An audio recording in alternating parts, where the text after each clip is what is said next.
Bonjour à tous, c'est Taevalia et je te souhaite la bienvenue dans ma nouvelle vidéo YouTube. Aujourd'hui, comme tu as sûrement pu le voir au titre, je vais te parler de mon expérience avec le stérilet au cuivre, autrement appelé le dispositif intra-utérin.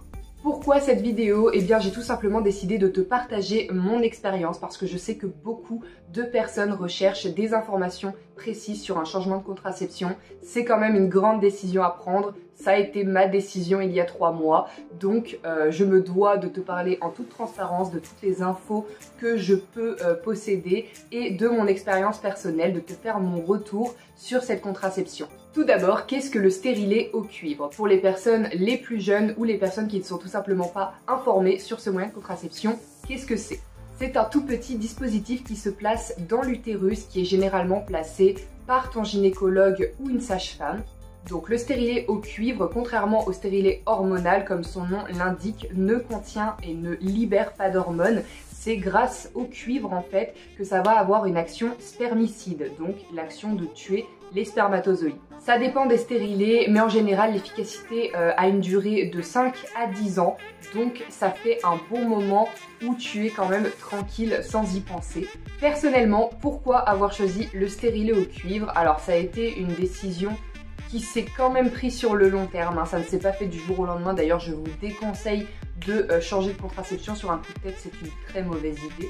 Mais personnellement, le souhait m'est venu d'il y a quelques années de vouloir stopper totalement les hormones. En fait, quand on est ado et qu'on nous met sous pilule, généralement, on ne voit pas tout de suite les effets néfastes que peut avoir cette pilule. C'est-à-dire que ça s'installe déjà sur le long terme, moyen terme pour certaines, mais par exemple des effets secondaires évidents tels que la perte de libido ne se voit pas forcément durant l'adolescence et la fin de l'adolescence parce qu'à ce niveau-là, les hormones sont au plafond et du coup c'est pas quelque chose qu'on ressent. Par contre, quand on prend de l'âge, je peux vous assurer que ça se ressent et c'est même dramatique. Le problème des hormones, c'est que les effets s'installent moyen-long terme. Sauf que le vrai danger avec ça, c'est qu'on n'assimile pas forcément ces effets secondaires à la pilule, puisque ça s'installe sur le long terme. La pilule, ça fait 3 ans qu'on la prend, c'est bon, c'est pas ça, quoi. Sauf qu'il n'y a aucune autre raison qui explique ces choses, et du coup, au bout d'un moment, quand on grandit, quand on connaît son corps, quand on fait le lien aussi entre tous ces petits effets néfastes, pour ma part, alors ça a été maux de tête, perte de libido, des gros dérèglements émotionnels, le moindre coup de stress, la moindre colère, la moindre tristesse, en fait toutes les émotions qui partaient un tantinet dans le négatif se transformaient en crise de larmes et de sanglots que je n'arrivais pas à stopper. Et à l'inverse d'une femme qui a normalement ses règles, donc où les hormones fluctuent une fois par mois, moi c'était constamment, voire plusieurs fois par semaine, et en fait ça devenait carrément invivable. Je n'avais absolument pas le contrôle sur ces émotions qui me dépassaient. Évidemment, la première année de la prise de la pilule, il y a évidemment eu aussi la prise de poids. Personnellement, j'ai demandé un petit peu des avis à droite, à gauche. J'ai fait des recherches personnelles sur internet, auprès de gens qui l'avaient dans mon entourage, etc. En fait, j'ai fait un petit peu ma petite enquête sur le stérilet au cuivre, à savoir est-ce que c'est vraiment bien, est-ce que des gens ont un retour d'expérience dessus. Mais j'ai jamais rien trouvé d'extrêmement transparent, de quelqu'un qui raconte vraiment sa vie avec. Donc du coup, j'ai décidé de moi-même le faire en vidéo pour pouvoir éventuellement t'aider dans ton choix. On va maintenant parler de la pose de ce stérilet. Alors personnellement, j'ai déjà eu un rendez-vous au préalable avec mon gynéco pour parler du fait que je voulais changer de contraception. Dieu merci, j'ai un gynécologue qui est absolument au top, qui est très à l'écoute, qui ne met pas du tout de barrière concernant mes choix, et ça je trouve ça absolument fantastique parce que par le passé j'ai connu des gynécos, je n'avais pas mon mot à dire alors que c'était mon propre corps. Quoi qu'il en soit, j'ai d'abord eu ce premier rendez-vous où je lui ai dit que je voulais changer pour une contraception non hormonale, que je voulais un stérilet au cuivre, que j'y avais mûrement réfléchi, etc. J'ai pu en parler un petit peu avec lui, lui poser les dernières questions avant de faire mon choix définitif, et ça a été le cas. On a posé une date de rendez-vous 2 semaines plus tard. Donc c'est vraiment très rapide. Une fois que la décision est prise, une fois que le gynéco est ok, qu'il a bien compris ce que vous vouliez, normalement après c'est très rapide. À ce moment-là, le gynéco me donne mon ordonnance pour que je puisse aller chercher mon petit stérilet au cuivre à la pharmacie. Alors ça je ne savais pas du tout. Du coup j'avais mon petit stérilet Mona Lisa avec moi. Tout d'abord pour te rassurer, si tu as peur de tout le côté manipulation médicale, un petit peu l'aspect chirurgical de la chose, ça n'y ressemble absolument pas.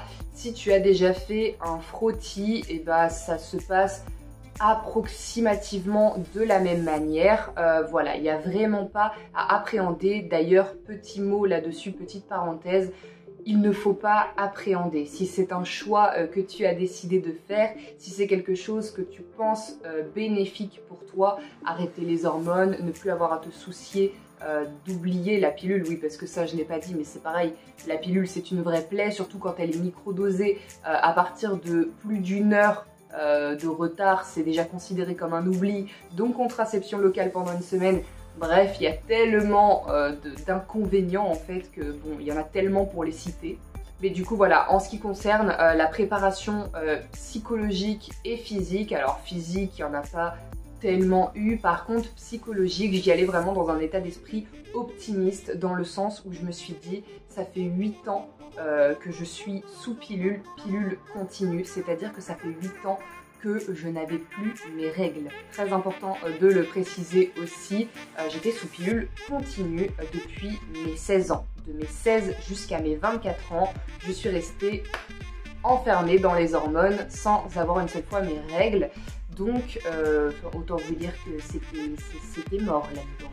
Donc j'avais vraiment l'envie de retrouver mon corps, de me réapproprier mon corps. J'étais en âge adulte, je connaissais mon corps, je savais maintenant tous les effets néfastes qu'avait la pilule sur moi. J'avais mûrement réfléchi ma décision, je n'aurais plus de contraintes horaires, de contraintes de médicaments à avaler tous les jours, etc. Voilà, c'était vraiment tout cumulé, ma décision était plus que prise et du coup, même s'il y avait un petit stress de est-ce que ça va faire mal, est-ce que ceci, est-ce que cela, j'avoue que les questions, je me les suis posées, mais je restais pas bloquée dessus. Je me suis vraiment dit, ça va bien se passer, c'est pour retrouver mon corps, même si ça doit faire mal pendant 1 mois, 1 mois et demi, il n'y a pas de problème, c'est le prix à payer, je vais retrouver mon corps. Je ne vais plus être sous hormones, ça va être mes vraies réactions, ça va être mes... Parce que je sais pas si on se rend compte à quel point c'est malsain d'être conditionné par un tout petit truc qui fait que ça te modifie quand même tes émotions, tes cycles, ça te les supprime entre guillemets, ça te chamboule tout ton corps quand même. Et on arrive au fameux jour de la pause. Alors la pause s'est très bien passée, par contre je ne vais pas te le cacher, je vais être 100% transparente, ça m'a fait extrêmement mal. Pour celles qui ont des règles douloureuses ou qui en ont déjà connu, on est sur 10 fois cette douleur. On est sur à peu près 10 fois des crampes menstruelles. En fait, je pense tout simplement que c'est... Enfin, c'est pas je pense, mon gynéco me l'a dit. Il s'agit d'un corps étranger que le corps doit assimiler, que l'utérus découvre. Et au début, en fait, on a comme des mini-contractions. Déjà pour que le dispositif se place à merveille, il se place tout seul dans le corps. Le gynéco fait le plus gros et le corps fait le reste. Mais en plus, il y a ce corps étranger que le corps tente d'expulser entre guillemets. Donc en fait, c'est des mini contractions que tu vas ressentir le jour de la pause. Pas de panique. Normalement, le gynéco ou la sage-femme te prescrit des médicaments en fonction pour la douleur. Personnellement, on m'a prescrit du Antadis. Je connaissais très bien ce médicament quand j'étais ado, donc avant qu'on me prive de mes règles, qu'on me foute sous pilule et basta. J'avais des règles très douloureuses et à la limite de l'hémorragique. Donc du coup, forcément, il fallait quelque chose d'un peu plus costaud que du Doliprane. Le Spasfon, j'en parle même pas, ils en donnent à toutes les sauces. Le Spasfon, c'est vraiment pour les douleurs profondes de ventre, rien à voir avec l'utérus. Donc on m'avait prescrit du Antadis et je dois avouer que ce médicament, c'est quand même quelque chose. Hein. Il est extrêmement efficace. Voilà, il ne faut pas en abuser, il faut le prendre vraiment quand la douleur devient insupportable ou est extrêmement forte. Voilà, il ne faut pas en abuser évidemment. Concernant la durée de la pause, parce que je sais pas si tout comme moi tu penses que ça va être un petit peu long, etc. C'est super rapide. Il n'y a rien de plus rapide que la pause du stérilet en fait. Vraiment, quand il m'a dit c'est fini, j'étais là en mode. Donc là, ça y est. Là, ça y est, le changement de vie a démarré. Donc voilà, niveau douleur, je te mens pas, j'ai eu des douleurs jusqu'à 24 heures après la pause des fortes douleurs que l'Antadis a bien calmé. Par contre, j'ai gardé une sensation d'inconfort, littéralement la sensation de sentir le stérilet, d'avoir quelque chose à l'intérieur de moi. J'ai eu cette sensation pendant, je dirais, 3-4 jours quand même. C'est quand même quelque chose de nouveau au début. Dire qu'on ne le sent pas, ça serait un peu du mensonge, en tout cas pour mon expérience personnelle. Évidemment, comme je te le disais tout à l'heure, malgré la douleur et l'inconfort post-pause et les premiers jours, je restais vraiment dans un état d'esprit optimiste et positif. J'ai demandé du coup à mon gynéco quand est-ce que j'aurais mes premières règles et il m'a répondu que vu que ça faisait 8 ans que j'étais sous pilule continue et que je n'avais plus de règles, donc plus d'endomètre, donc plus rien, je n'aurais pas mes règles avant 30 à 40 jours. Alors ça, du coup je te précise par rapport à ma situation personnelle, mais si tu étais sous pilule avec tes règles, du coup ton endomètre n'est pas complètement à sec, peut-être que ça peut prendre beaucoup moins de temps. Moi ça a été extrêmement long, hein. Je suis restée un mois et demi sans règles. Pour reprendre les paroles de mon gynéco, il y a seulement une femme sur 10 qui ne va pas du tout tolérer le stérilet au cuivre. Sur les 10 femmes, il va y en avoir 2 qui vont pas kiffer, qui vont avoir un petit peu plus d'effets néfastes entre guillemets, c'est-à-dire des règles extrêmement abondantes, des douleurs vraiment insupportables pendant les règles, etc. Voilà, il va y avoir 2 femmes sur 10 qui vont être concernées par plus de dérangement que d'apaisement avec le stérilet, et il y a 7 femmes sur 10 pour qui ça se passe très bien, et je visais vraiment d'être dans le 7 sur 10. Heureusement pour moi, c'est ce qui se passe.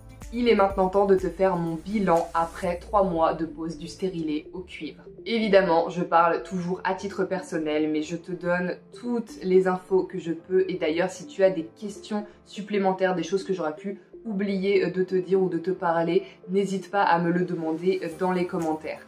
Donc là, actuellement, je suis à 3 mois de pause du stérilet et je revis. Je revis littéralement. Alors certes, oui, ça faisait 8 ans que je n'avais pas eu mes règles et je dois revivre ça. Mais je vois plus ça va paraître bizarre pour les femmes qui le subissent, mais je revois plus ça comme une bénédiction maintenant. Parce que à côté de ça, j'ai tout mon corps qui m'appartient. J'ai le contrôle sur mon corps. Je vis mon corps naturellement. Ça peut paraître un petit peu utopique pour beaucoup de femmes qui me regardent, mais je vous assure que quand vous n'avez plus le contrôle, qu'il y a des choses que vous ne gérez pas, des choses où c'est un peu flou, vous vous dites ah c'est peut-être la pilule, mais ça fait 8 ans que je la prends, donc est-ce que c'est vraiment ça? Au bout d'un moment, retrouver son corps, c'est tout ce qui compte, et quand c'est le cas, qu'est-ce que ça fait du bien? Tout d'abord, ce que j'ai pu constater très court terme, hein, c'est-à-dire vraiment à une semaine et demie après la pause du stérilet, le retour de ma libido. Pourquoi je te parle du retour de ma libido? Parce que sur la fin, je n'en avais plus. Avant la pause de mon stérilet, j'ai eu 2 mois à cause d'un coup de stress, vous savez, enfin les événements de la vie, il se passe des choses, des fois c'est un petit peu stressant, des fois il y a des mauvaises nouvelles, etc.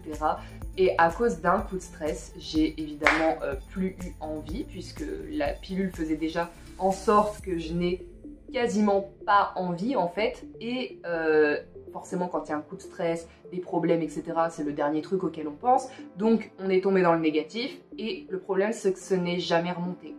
Mais quand on est une femme, qu'on a une relation de couple et qu'on est profondément attiré par son partenaire et que on n'a même pas cette sensation, ce ressenti, on a tendance à se sentir coupable. Même quand la personne comprend, même quand tout se passe bien, c'est quand même super frustrant parce que tu sais que tu es attiré par la personne, mais il ne se passe absolument rien, chimiquement. Rien. Du coup, je peux vous assurer que si c'est votre cas, la pilule n'y est pas pour rien. Et mon gynéco me l'a dit de vive voix, c'est-à-dire que je lui en ai parlé de ça avant la pause du stérilet. Je lui ai dit que plus je grandissais, plus je voyais que j'avais de moins en moins de libido. Et en fait, oui, c'est sûr, quand on est ado, on ne se rend pas compte de ça, puisque on est ado, on a les hormones au plafond, encore une fois, du coup forcément, c'est pas quelque chose qui se voit. Par contre, avec le long terme, ça descend un petit peu, l'âge adulte, ça se stabilise, et le problème, c'est que du coup, on tombe à zéro, quoi. En court terme, on a également une diminution de la charge mentale, puisqu'évidemment, je n'ai plus à oublier la pilule qui me fait stresser et qui derrière m'oblige à mettre une contraception locale. Je n'ai plus à y penser, je n'ai plus à la prendre, je n'ai plus à être aux bonnes heures avec ma pilule, avec moi, pour pouvoir ne pas l'oublier. Je n'ai plus tout ça à penser et mine de rien, ça fait du bien parce que les femmes, on se sait, la charge mentale, on essaie de la diminuer au max. On pense à son bien-être avant tout et la pilule n'en fait pas partie malheureusement. Donc pour ce qui est du moyen terme, j'ai repris du contrôle sur mes émotions. Et ça, c'est tellement un poids qui s'est enlevé de ma vie parce que c'était vraiment devenu une plaie pour moi, pour mon entourage. Le fait de ne pas pouvoir se gérer comme si on était en crise existentielle alors que des fois, les raisons étaient vraiment minables. Mais même moi, je m'en rendais compte et même sur le moment. Mais sur le moment, je n'avais aucun pouvoir sur ces émotions qui prenaient le dessus sur absolument tout, sur la raison, sur l'émotion de base, sur la situation, sur tout. Et pour répondre à la dernière question, la question universelle qu'à mon avis toute femme se pose avant de vouloir passer au stérilet au cuivre, parce que la plupart des choses qu'on entend c'est les règles sont extrêmement abondantes et elles font extrêmement mal avec le stérilet au cuivre. Alors, c'est aussi la raison pour laquelle j'ai attendu 3 mois avant de tourner cette vidéo. Ça fait des mois que j'ai envie d'en parler, mais que je garde mon calme pour tout simplement te faire un meilleur retour sur expérience. Parce que si j'avais attendu seulement le premier mois, je t'aurais dit que oui, effectivement, les règles, c'est une catastrophe. Mais de mon avis personnel, le premier mois, oui, je me suis vidée de mon sang. On va pas se mentir, ça a été assez même douloureux. J'ai eu des sacrées crampes menstruelles. J'ai évidemment pris du Antadis parce que j'étais au boulot à ce moment-là et que c'était pas spécialement agréable à vivre. J'avais tellement mal que j'avais l'impression que ça me prenait sur les jambes. Voilà, les premières règles ont été très douloureuses, très abondantes. Voilà, c'est normal, c'est le processus. Il faut 3 mois pour que le corps prenne le stérilet, que le stérilet prenne le corps, que les deux matchent ensemble. D'ailleurs, depuis que je me suis fait poser le stérilet, je suis passée aux culottes menstruelles parce que je m'étais toujours dit que le jour où je retrouverai mes règles, je passerai à quelque chose de plus propre, de plus écologique et de moins toxique que les protections jetables, dégueulasses, la pleine de sang qui te colle à la fouf. D'ailleurs, si ça aussi ça t'intéresse, n'hésite pas à me le dire dans les commentaires et je ferai certainement une vidéo sur le sujet si je vois qu'il y a de l'intérêt pour les culottes menstruelles. Je te parlerai de la marque que j'utilise, si c'est vraiment bien, comment ça s'entretient, etc. Enfin, tout à savoir sur les culottes menstruelles. Du coup, pour le deuxième mois, les règles retombent. Alors déjà, il faut savoir que mes règles ont été réglées tout de suite. J'ai téléchargé l'application Clou pour avoir le suivi de mon cycle un petit peu parce que du coup sans avoir de règles tu ne peux pas suivre ton cycle forcément. Du coup là j'ai pu retélécharger cette appli que j'avais déjà dans mon adolescence et du coup ça me permettait de voir approximativement quand est-ce que j'allais avoir mes règles. Mais bon, j'y croyais pas trop parce que je me suis dit au bout de 8 ans sans règles, ça m'étonnerait que paf, ça retombe, c'est réglé, c'est nickel. Déjà quand j'étais ado, c'était à peine réglé. Donc là, et il se trouve qu'à ma grande surprise, à un jour près, c'était réglé. Alors là, encore une fois, tous les corps sont différents. Ça ne sera peut-être pas ton cas si tu passes au stérilet au cuivre. Mais en tout cas, pour moi, ça a été le cas alors que j'étais même pas réglée étant adolescente. Donc du coup, il y a beaucoup d'infos. Je me perds un petit peu dans ce que je dis, mais ça va aller. On va terminer cette vidéo dans la joie et la bonne humeur. deuxième mois de règles, ça a été moins abondant. Alors j'ai eu de l'abondance les 3 premiers jours. Le deuxième jour a été le plus abondant. C'est toujours le deuxième jour qui est le plus on fire, hein, vraiment. Pour mon cycle en tout cas, encore une fois, c'est hyper personnel ce que je te partage, mais c'est vraiment pour que tu comprennes, que tu aies toutes les infos. Mon but c'est vraiment d'être transparente pour t'aider ou non à prendre ta décision, pour t'aider au mieux à faire ton choix dans la contraception que tu décides de choisir, parce que c'est personnel et que ça doit être un choix qui t'appartient. Et enfin, pour finir, le 3e mois, des crampes menstruelles totalement gérables. Je les ai surtout un peu avant les règles. Je dirais que je les ai 2-3 jours avant mes règles et le premier jour de mes règles, alors que le deuxième jour est le plus abondant. C'est assez marrant, mais c'est de la douleur qui est totalement gérable. Encore une fois, c'est strictement personnel, je tiens à le préciser. Je sais que toutes les femmes ne souffrent pas de la même manière. Je sais qu'il y a des femmes qui souffrent pas du tout. Il y en a d'autres pour qui c'est invivable. Du coup, voilà. Prenez vraiment le temps de réfléchir à la contraception la plus adaptée pour vous. Prenez le temps d'en parler à votre professionnel de santé. C'est super important. Cette vidéo touche à sa fin. N'hésitez pas à me partager dans les commentaires vos moyens de contraception, vos questions si vous en avez ou votre expérience du stérilet au cuivre.